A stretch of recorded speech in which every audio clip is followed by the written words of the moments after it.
Mga kwento ni Felmo.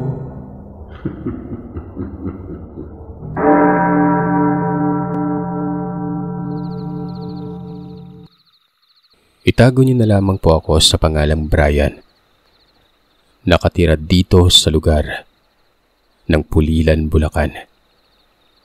Kasamang aking may bahay at ang mga anak namin. Ang kwentong ibabahagi ko sa inyo ay nangyari sa isang baryo sa lugar ng Butuan City. Matagal na panahon ang nakalipas ito. Natatandaan ko pa na nasa edad 14 na taong gulang pa lamang ako noong masaksihan ang isang pangyayaring magpasa hanggang ngayon ay hindi ko pa rin kayang tanggapin. Bata pa lang ay nakikita ko ng pagsusumikap ng aking ina. Lahat ng pwede niyang pagkakakitaan ay pinasok niya, basta't hindi lamang masama. Naging tagaluto at tagahugas tuwing may piyesta. Naging labandera, naglalako ng mga minatamis, gulay at kung ano pang pwedeng ilako. Kumita lamang siya. Ganon din ang aking ama. Lahat ng pwedeng pasukang trabaho ay pinapatos niya. Kumita lamang ng pera at may maiaabot sa aking ina noon.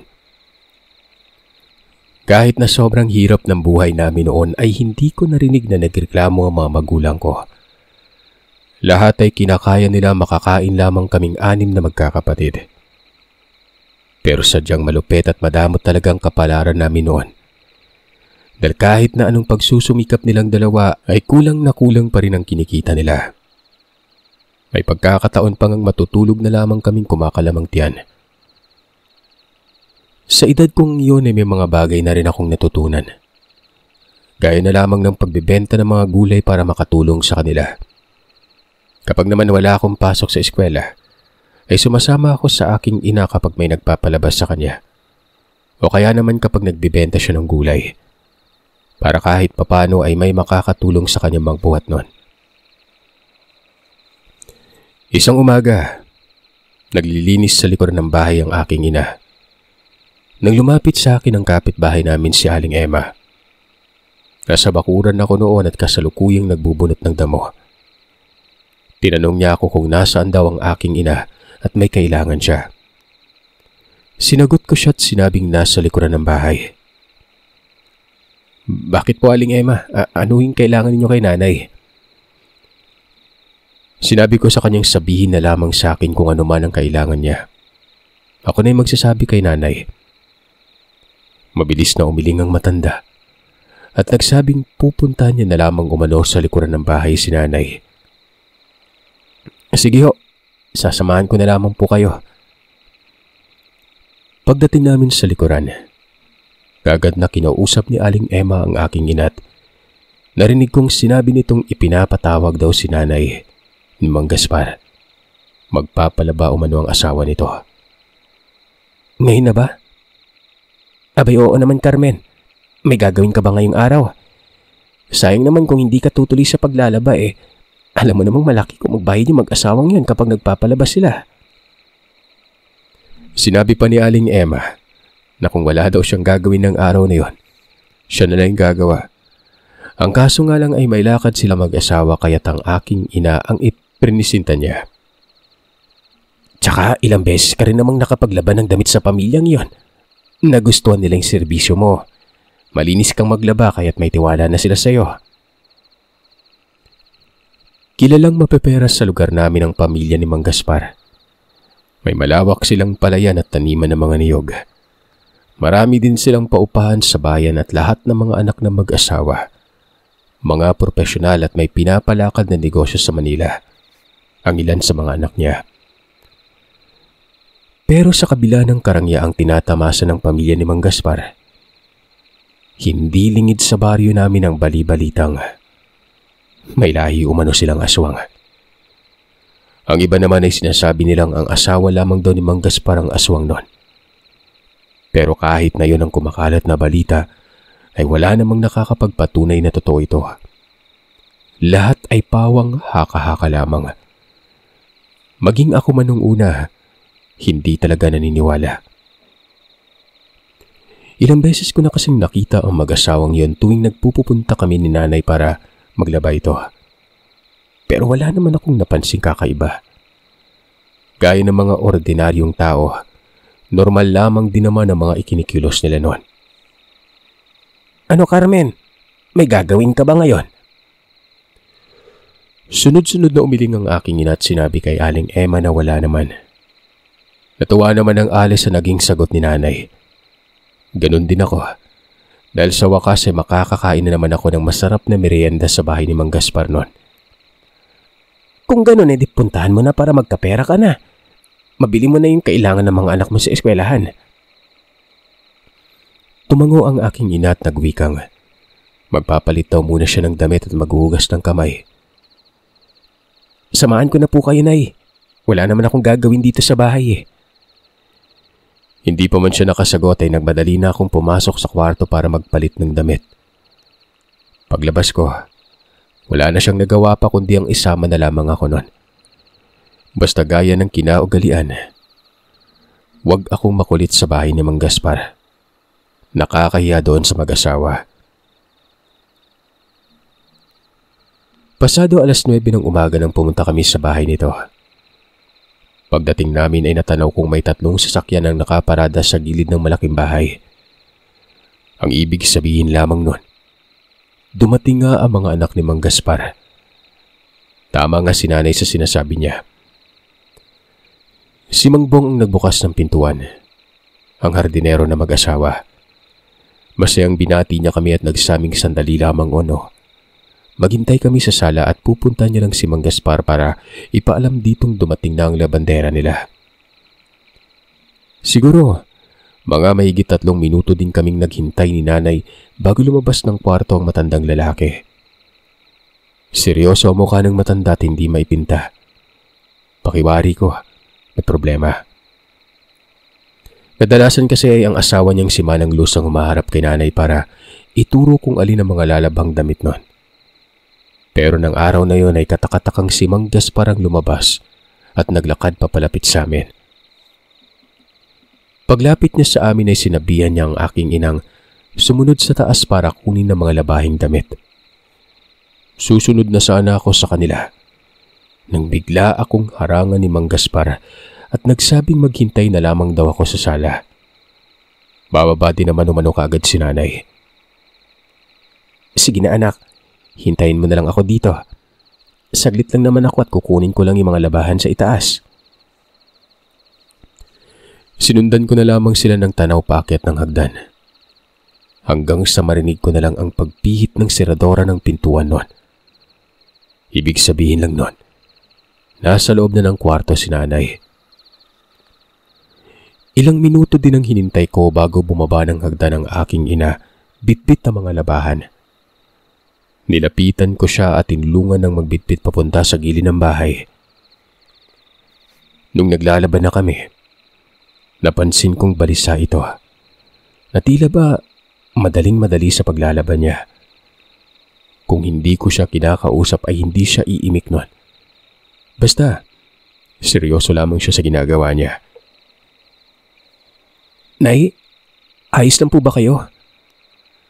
Saglit na tumigil siya sa pagbabanlaw at tumingin sa akin bago tumango. Nang mga sandaling yon ay alam kong may problema ang aking ina pero ayaw niya lang sabihin. Nababanaag ko sa mga mata niya ang katamlayan at wari ba'y may malalim talaga siyang iniisip noon. Ano kayang nangyari kay nanay nung nasa loob siya ng kwarto ni Mang Gaspar? May ginawa kayong masama yung matandang yon? Tanong ko pa sa isip ko. Nag-iba kasi talagang mood niya, Sir Seth. Hindi naman siya gano'n nang pumunta kami sa bahay ni Mang Gaspar. Pero gano'n pa man ay ipinilig ko na lamang ang ulo at pilit na iwinaksi ang mga katanungan na yon. Kinumbinse ko na lamang ang sariling wala naman sigurong ginawang masama ang matanda sa aking ina. Tsaka sa pagkakaalam ko, nasa loob ng kwarto na yun ang asawa ni Mang Gaspar. Merong sakit. Base na rin sa sinabi sa akin ni Mang Bong. Hanggang sa pag-uwi nga namin sa bahay, Tahimik pa rin ang aking ina at mayat-mayang napapatulala. Tuloy ay hindi ko maiwasang mag-alala sa kanya. Sa paglipas ng mga araw ay napansin kong hindi na lumalabas ng bahay si nanay. Palagi na lang masama ang pakiramdam niya at kung minsan ay nakikita ko siyang dumuduwal sa palikuran ng bahay. Palagi niya ring inirereklamo sa aking amang nahihilo siya at parang may gusto siyang kainin pero hindi niya alam kung ano. Ilang araw na ring hindi nagtatrabaho si tatay. Abala siya sa pag-aasikaso kay nanay noon.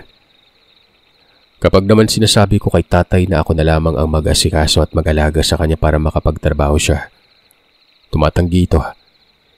Binilinan niya kaming magkapatid na kahit ano man ang mangyari, huwag umano kaming lumapit kay nanay. At baka mahawa pa umano kami sa sakit nito. Hayaan ko na lamang umano na siya na mag-asikaso at mag-alaga noon. Dahil sa murang edad ay inakala ko talagang nagkaroon lang ng sakit na nakakahawa si nanay. Tuloy ay hindi ko maiwasang maawa sa kanya. Lalo na noong dahan-dahan nang nangangayayat ang kanyang katawan. Hindi na siya masyadong nagkakakain. Ang gusto lang ng aking ina noon ay magmukmok sa loob ng maliit at madilim nilang kwarto ni tatay. Kasabay ng pagkakasakit ni nanay, tila ba nagkaroon ng himala. Ipinatawag ako ni Mang Gaspar at ang ibang kapatid ko para ipaalam sa amin na sila na umano ang magpapaaral sa aming magkakapatid hanggang sa kolehiyo. Basta't pagsisikapan lamang namin makapagtapos para pagdating ng panahon ay hindi na namin maranasan muli ang hirap ng buhay. Sagot niya na ang lahat ng mga gastusin naming magkapatid. Kaya wala na raw kaming dapat isipin pa kundi ang mag-aral na lamang ng mabuti noon. Alang-alang umano sa ginawang sakripisyo ng aking ina at ama. Kinuha niya rin si tatay bilang trabahador sa palayan nila. Maliban doon ay nagpatayo ng bahay ang matanda para doon na tumira ang mga magulang ko habang nagbabantay ng palayan. Nalaman ko ring nagbigay ng malaking halaga ang matanda sa aking ama para maisaayos ang bahay naming tagpi-tagpi. Bumili din ng mga appliances si tatay. Nagkaroon na rin kami sa wakas ng kuryente. Nagtataka man ako ng mga panahon na ito dahil sa biglaang pagiging mabait sa amin ng matandang si Mang Gaspar ay hindi ko na lang inintindi pa mga bagay-bagay. Inisip ko na lamang na baka hulog ng langit sa pamilya namin ang matandang yon. Isa pa, nakakahiya ring magtanong kay Mang Gaspar kung bakit bigla itong bumait sa amin. Lalo na at kasabay nung pag-aalok niya ng mga ganong klase ay ang pagkamatay ng asawa niya. Naisip namin na marahil nagluluksa pa ito. Tsaka siguro baka may hinabilin yung misis niya. O di kaya baka para lang maalis yung pagluluksa niya ay tumutulong siya sa mga taong nagtrabaho sa kanya. Kaya nararapat lamang na ipagpasalamat ko ang mga ginawang kabutihan ng matanda sa pamilya ko noon. Dahil sa kahit na may sakit na ang aking ina, kinuha niya pa rin bilang trabahante si tatay. Hindi lang yun, Sir Seth. Binigay ni Mang Gaspar kay tatay ang lupang malapit sa paanan ng palayan para doon sila manirahan ni nanay habang nagbabantay sa palayan at sasakahan. Talagang ipinatitulo niya pa yun sa pangalan ng aking ama. Nang sa ganon ay walang sino man ang pwedeng magpaalis sa mga magulang ko. Ipinadala din sa Manila ni Mang Gaspar ang panganay kong kapatid para doon magpatuloy sa pag-aaral. Bigla-bigla at sobra-sobrang kabaitan ang tingin ko noon sa matanda. Pero lingid sa isipan ko na ang lahat pala ng ipinakita ni Mang Gaspar nakabaitan nagpagtulong sa pamilya ko. Merong naging kapalit. Isang hapon, pasado 5:00 mahigit na yon. Nag-aagaw ng dilim at liwanag. Kakauwi ko lamang galing sa eskwelahan nang nadatnan kong nasa tumba-tumbang upuan si nanay habang nakatanaw sa labas ng bahay. Habang minamasdan ko siya ay hindi ko maiwasang makaramdam ng awa sa kanya. Sobrang payat na nito. Humpak na ang pisngi at nangangalumata ang mga mata. Malalim rin ang bawat paghinga niya. Kahit na pailalim siya kung tumitig ay nababanaag ko ang lungkot na mga mata niya. Inayos ko muna ang sarili bago lumapit sa kanya at nagmano. Magmula kasi noong lumalabas na siya ng kwarto tuwing hapon, ay sinabi ni tatay na pwede na naming lapitan si nanay pero saglit lang. Dapat hindi kami makipag-usap dito ng matagal, lalo na kapag wala siya. Kung ano man ang dahilan ng aking ama noon, kung bakit pinagbabawalan niya kaming magkapatid, hindi ko pa alam. Nay, kamusta po yung pakiramdam niyo? Nagugutom po ba kayo? Gusto niyo po bang kumain? Mamasboy ako, Sir Seth. Kahit saan magpunta ang nanay ko noon ay palagi akong nakabuntot. Kaya't nanibago ako nung nagkasakit ito dahil halos hindi na kami nakikita. Oo, at nasa iisang bahay lamang kami noon pero nagkukulong ito sa kwarto. Tanging si tatay lang ang pwedeng pumasok dahil mahigpit kaming binilinan nito na wag pumasok sa kwarto nilang dalawa. Niyang sumilip nga sa bintana ng kwarto, ipinagbabawal niya. Matalim na tumingin sa akin si nanay.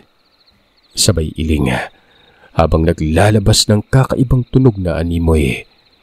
May halak sa dibdib nun. Marahang nanginginig pa rin ang katawan niya na wari ba'y may pinanggigigilan at nagtunugan ng mga ngipin na parabang nagbabanggaan ang mga yon. Nakakangilo sa pandinig pero tiniis ko lang dahil alam kong may sakit siya. Nung makita kong dahan-dahang tumulo ang laway niya, kagad na kinuha ko ang panyo sa bulsa ko at pinunasan ng baba niya. Nag-aalalang tinanong ko si nanay kung ano ang nangyari sa kanya o kung ano ang masakit sa kanya noon. Pero hindi siya nagsalita. Sa halip ay hinawakan niya ang braso ko. Pahigpit ng pahigpit ang pagkakahawak na yon, na halos bumao na sa balat ko ang matutulis ng kuko. Sa paningin ko ng mga oras na yon, parang sinasapian ng kung anong demonyo ang nanay ko. Nanlilisik ang mga mata at nanggigigil na inilapit ang kamay ko sa bibig niya at umaakmang kakagatin. Magsasalita na sana ako ng isang malakas na boses ang narinig ko mula sa pintuan ng bahay noon. Carmen! Hindi ba't kabilin-bilinan ko sa iyong huwag kang lumabas ng kwarto ng ganitong oras? Bakit lumabas ka? Sabi ni tatay at nagmamadaling lumapit sa amin. Tila natauhan naman ang aking ina kaya't agarang binitawan nito ang kamay ko at humingi ng tawad. Hindi niya daw sinasadya ang ginawa niya. Hinarap ako ni tatay. Pinagalitan rin na tinanong kung bakit lumapit ako kay nanay noon. Nakalimutan ko na daw umano ba ang mahigpit niyang bilin. Paano na lang kung hindi ako dumating? Baka nasaktan ka ng nanay mo. Sa susunod kapag magtatakip silim na at nasa labas pa ng kwarto ang nanay niyo, huwag niyong lapitan. Ha? Tawagin niyo ako. Nagkakaintindihan ba tayo? Galit ito. Tapos inakay na si nanay papunta sa kwarto nila. Wala sa sariling tumango ako at sinundan na lamang ng tingin ng mga magulang ko. Narinig ko pa ang sinabi ng aking ama na dapat ay madaliin niya nang matapos ang bahay malapit sa palayan para makalipat na sila ni nanay. Doon ay wala silang kapitbahay kahit na isa kaya malaya umano si nanay na makalabas anumang oras noon. Basta't wag lamang itong lalagpas ng bakuran. Naguluhan na ako sa mga sinagsasasabi ng aking ama. Gawa ng bakit niya naisip na sasaktan ako ni nanay. Samantalang ayaw na ayaw nga ng aking inang mapapalo kaming magkapatid o kahit makurot man lamang. Kaya bakit pumasok sa isipan ni tatay na saktan ako ni nanay noon? Hanggang sa kinagabihan nga, Sir Seth, hindi pa rin mawala sa isipan ko ang katanungang bumabagabag noon. Tuloy ay hindi ako kaagad nakatulog ng gabing yun. Pasado 12:00 ng tanghali, Nakarinig ako ng mahihinang kaluskos sa kwarto ng mga magulang ko at maya't mayang may nagtatadtad.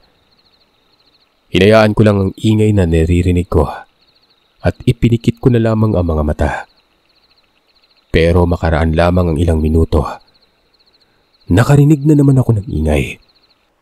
Pero sa pagkakataong yon ay mahihinang pag-angil na at hindi ko mawari kung saan nanggagaling ang ingay na yon. Saglit na tiningnan ko ang mga kapatid kong mahimbing nang natutulog dahil sa gusto kong malaman kung ano ang ingay na naririnig ko noon. Marahan akong bumangon at napagpasyang lumabas ng kwarto para hanapin kung saan nanggagaling ang ingay. Patuloy ko pa rin kasi itong naririnig. Paglabas ko nga ng silid ay napagtanto kong nasa kwarto ng mga magulang ko nanggagaling ang ingay. Nakita kong nakauwang ng bahagya ang pintuan nila. Dahan-dahan akong naglakad papalapit at ingat na inihakbang ang paa. Nang sa ganoon ay hindi maririnig ni tatay ang mga yabag ng paa ko noon. Hindi pa man ako nakakalapit sa pintuan ng kwarto. Nakalanghap na ako ng malansang amoy. At ilang sandali pa, sa hindi sinasadya, napatingin ako sa sahig at may nakita akong mga likidong kulay pula. Kumunot ang noo ko at nagtaka kung bakit may mga patak ng dugo ang sahig papunta sa kwarto ng mga magulang ko noon. Sigurado akong dugo ang nakita ko. Hindi ako pwedeng magkamali. Dahil sa mga nakita at narinig ay namuo ang kuryosidad sa isipan kong baka may sikretong tinatago ang mga magulang ko noon. Gusto kong malaman kung ano yon. Para masagot na rin ang tanong sa aking isipan kung bakit magmula noong magkasakit ang aking ina, marami nang nagbago sa buhay namin. Bakit ganun na lamang kung paghipitan kami ni tatay sa aming magkapatid noon na huwag lapitan si nanay? Dapat matuto kang pigilan ang sarili mo, Carmen. Kung hindi mo kayang pigilan ang pagiging aswang mo, hindi ako mangingiming ilayo sa iyo yung mga anak natin. Pabulong. Pero dinig na dinig kong wika ni tatay nang makalapit ako sa pintuan nila. Gumilid ako ng bahagya at naghanap ng masisilipan. Hindi kasi ako pwedeng pumuesto sa harap ng pintuan at baka maramdaman ni tatay na may nagmamasid sa kanila. Noon nang makahanap na ako ng maliit na butas, Sir Seth, ay hindi ko masyadong maaninagan ang loob ng kwarto. Basta ang nakita ko lang ng mga sandaling yon, si tatay. May hawak-hawak na itak at may hinihiwa siyang hilaw na karne at itinatapon sa madilim na parte sa sulok ng kwarto nila. Tuwing naghahagis siya ng hilaw na karne ay nakakarinig ako ng mga angil na parabang asong nang gagalahite o hindi naman kaya'y inaagawan ng pagkain. Sa bawat pag-angil nga sa hindi maipaliwanag na dahilan, nanunuot sa kalamnan ko ang kilabot na nararamdaman nun. Hindi ko alam kung sino ang kinakausap ni tatay kanina't sinabi ang aswang.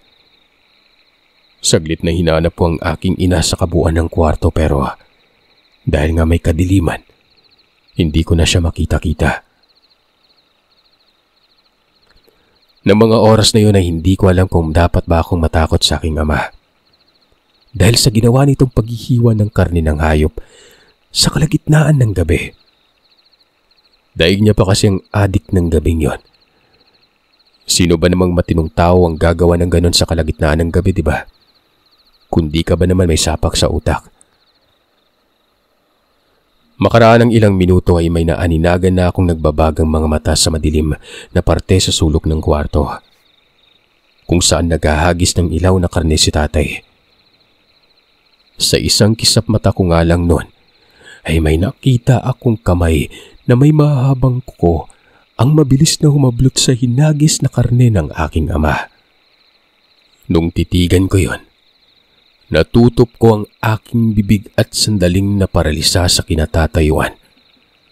Gawa ng malinaw kong nakikita ang babaeng nasa sulok ng higaan. Si Nanay. Kahit na nasa pangit na kaanyuan yon, ay alam kong siya talaga ang aking ina. Hindi ako maaaring magkamali. Pero ang labis na ipinagtataka ko, Sir Seth, bakit nasa pangit na kaanyuan ng aking ina at bakit nilalantakan niya ang hilaw na karne at para bang gutom na gutom siya? Magkahalong takot at hilakbot ang nararamdaman ko. Pigil ang hiningang pinagmamasdan ko si Nanay kung paano nitong lantakan ng mga binigay na karne ng aking ama noon. Sobrang lakas na ng kabog ng dibdib ko at pakiramdam ko ay maduduwal ako anumang sandalit. Hindi ko na kaya pang pagmasdan ang karimari-marim na ginagawa niya. Nung hindi ko na kayang masilayan pa sa ganoong eksena ang mga magulang ko, malakas na tinulak ko ang pintuan para maagaw ko ang atensyon ng dalawa at tumingin sa gawi ko noon. Tay, ano to? Anong nangyayari dito? Namutla ang aking ama't hindi makapagsalita. Kita ko ang panlalaki ng mga mata ng tatay noon. Marahil ay hindi niya inaasahang masaksihan ko ang kaganapan ng gabing yon. Hindi na nakapagsalita pa ang aking ama. Dahil sa walang sabi-sabing mabilis na tumakbo papalapit sa akin ang aking ina. Nanlilisik ang mga mata't parang dudumugin ako noon. Bago pa man ito makalapit ay nahawakan ni tatay kaagad ang lubid na nakatali sa katawan niya at hinatak pabalik. Carmen, pigilan mo yung sarili mo. Anak mo yan! Malakas na sinampal ni tatay si Nanay noon pagkalapit dito. Mag-asawang sampal ang iginawad ni tatay kay Nanay bago tumigil sa pagpupumiglas ang aking inat para itong asong pinagpapalot nagmamadaling tumakbo sa sulok ng higaan. Nagsusumiksik. Ikaw, pumunta ka sa sala. Doon mo ko hintayin. Sabi ni tatay. Nangangatugma ng katawan ay pinilit kong sariling iakbang ang mga paapalis ng kwarto. Habang naglalakad ako papunta sa sala, ay rinig ko ang pagbulahaw ng aking ina't inutusan niya ang aking amang patayin na lamang siya dahil hindi niya kayang kontrolin ang sarili nun. Ayaw niyang makapanakit kaya't kung maaari lang ay patayin na umano siya ni tatay.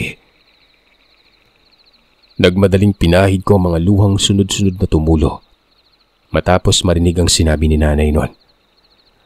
Ramdam ko sa boses niyang hirap na nararamdaman. Noon ngang nasa sala na ako at makita ko si tatay na naglalakad papalapit. Nakita ko ang sugat niya sa braso. May kalakihan yun na wari ba'y kagat ng matutulis ng ngipin. Pasensya ka na sa mga nakita mo, anak. Bata ka pa at marahil sa ngayon ay hindi mo maiintindihan ang mga nangyari. Pero susubukan ko pa rin ipaintindi sa'yo. Tahimik lamang na pinagmasdan at pinakinggan ko ang paliwanag ni tatay. Ayon sa kanya, nung huling pumunta kami sa bahay ni Mang Gaspar, may ipinagtapat ang matanda sa aking inat. Inalok ito ng isang bagay nang hindi matatanggihan ni Nanay. Kinagabihan noon ay kinausap siya ng mansinsina ni Nanay at sinabi sa kanyang inalok ng matanda. Ang sabi ni Mang Gaspar, pag-aaralin kaming magkapatid hanggang sa makatapos ng kolehiyo. Bibigyan ng malaking halaga ang mga magulang ko at ipapaayos ang bahay namin. Ipapangalan din sa mga magulang ko ang lupang nasa paanan ng palayan at lahat ng mga kailangan namin sa pang-araw-araw. Sila na ng pamilya ni Mang Gaspar ang bahala. Buwan-buwan ay may sustentong darating sa bahay namin. Nang sa ganon ay hindi na kami mahihirapan pat. Hinding-hindi na umano makakaranas pa ng hirap sa buhay. Pero ang kapalit nun, kailangang tanggapin ni nanay na maisalin sa kanya ang pagiging aswang ng asawa ni Mang Gaspar. Nang sa ganoon ay matapos na ang paghihirap nito sa buhay. Ilang linggo na daw kasing nakarating ang asawa nito at ayaw naman itong ipamana sa mga anak ang pagiging aswang niya. Naghanap sila ng taong pwedeng pagsasalinan. At noon ngang pumunta na ng kwarto si nanay kung saan nakarating ang asawa ng matanda para sana'y kunin lang ang mga lalabang damit nun. Nakiusap ang mag-asawa sa aking ina, kapalit ng malaking pera at ng kinabukasan naming magkapatid. Sinubukan ko namang pigilan ng nanay mo, pero hindi siya nakinig. Nalaman ko na lang na pumunta siya mag-isa sa bahay ng mga amo niya. Tinanggap yung alok. Wala na akong nagawa, anak. Maluwa-luwa si tatay nun. Nagwika siyang masakit para sa kanya mga nangyari. Lalo na sa tuwing nakikita niyang nahihirapan si nanay, tuwing sinusumpong ito ng pagiging aswang niya. Pero hanggat maaari ay sinusubukan niyang gawin ang lahat. Palihim siyang bumibili ng karne ng hayop at yun ang pinapakain niya kay nanay. Maibsan lamang ang gutom na nararamdaman nito. Kaya pinaghipitan ko kay lumapit sa nanay niyo. Ayoko masaktan niya kayo oras na makalimot na naman siya sa sarili niya. Patawarin mo ako, anak. Patawarin mo yung nanay mo. Hindi ako nakapagsalita kaagad matapos marinig ang sinabi niya tungkol kay nanay.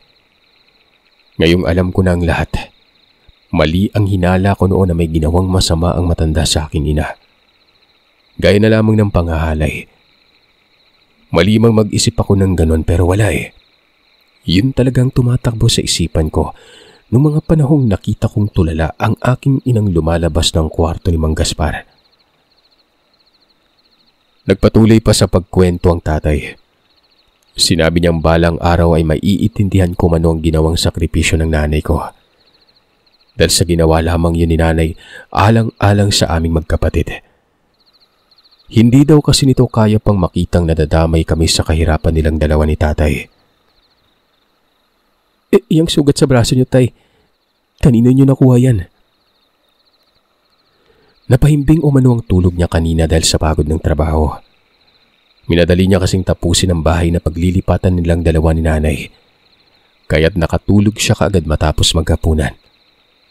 At ayun na nga, bigla na lang siyang nagising nang maramdaman ang labis na pananakit ng braso niya. At pagdilat niya nga ng mga mata, kamuntikan niya pang masapak si nanay nung makita niyang kinakagat na nito ang braso niya at unti-unti na yung nagdurugo. Wala sa sariling na itulak niya ng malakas ang aking ina. Dahilan para bumalya ito sa gilid ng higaan. Hindi na siya nagsayang ng oras at agad na kumuha siya ng panali at iginapos na nga si nanay nun. Naisip niya kasing baka bigla na lamang kumaripas ng takbo palabas ng kwarto ito. Makalabas, makapanakit. Mas mainam na umanong nakagapos muna ito pansamantala tuwing sinusumpong ng pagiging aswang niya. Sinabi niya rin na kaya niya binibigyan ng hilaw na karne si nanay. Yun ay dahil sa yun na lamang ang nakakapagpaalis ng gutom na nararamdaman nito. Matapos ihayag ni tatay ang lahat-lahat tungkol sa ginawang sakripisyong yon. Doon pa lamang naging maliwanag ang lahat. Nakiusap ang aking ama na kung pwede ay ilihim ko na lamang ang tungkol sa natuklasan ko. Kapag daw kasi nakarating sa ibang tao, ikakapahamak yun nanay. Nang gabing yon ay nangako ako kay tatay na susundin ko siya hanggang sa makalipat na nga sila ng bahay noon. Dumaan pa ang mga linggo at buwan. Unti-unti nang natutunan ng aking inang kontrolin ang kakaibang gutom. Kapag ramdam niyang sinusumpong na naman siya, ay agad-agad na nagkukulong ito sa kwarto at sa kinabukasan na ito lumalabas. May naging kaibigan din silang manggagamot at yun ang nagturo kay nanay kung paanong sanayin ang sariling kumain ng lutong pagkain. May mga inilagay ding boteng may lamang langis sa pintuan ng kwarto ang albularyo at may mga inukit na letras sa pintuan. Ayon dito, oras na sumpukin ng aking ina ng pagiging aswang at nasa loob ito ng silid kung saan may nakaukit na marka kontra aswang. Kahit anong pagbalya ang gawin ito sa pintuang yon, ay hindi yun mabubuksan. Makakalabas lamang daw siya kapag nasa kaanyuan na siya ng pagiging tao. Sa tuwing dumadalaw kami magkapatid sa mga magulang namin, nagdadala ako ng maraming karne para kahit papano, hindi na mahihirapan pa si tatay na magkatay ng mga alaga nilang hayop. Palagi din kaming binibili na ni nanay na mag-aral na mabuti, magsumikap, para marating naming magkapatid kung anuman ang aming mga pangarap at hindi na makakaranas pa ng hirap kailanman. Sa kasalukuyang taon ay may negosyo na akong hardware at paupahan dito sa Bulacan. Samantalang ang mga kapatid ko naman ay nasa Manila. May kanya-kanyang buhay. Ang masasabi ko lang, simula nang malaman ko ang sakripisyong ginawa ng aking ina, naging maayos ng buhay naming magkapatid noon. Hindi namin sinayang ito. Tinanggap namin siya at nagsumikap kami.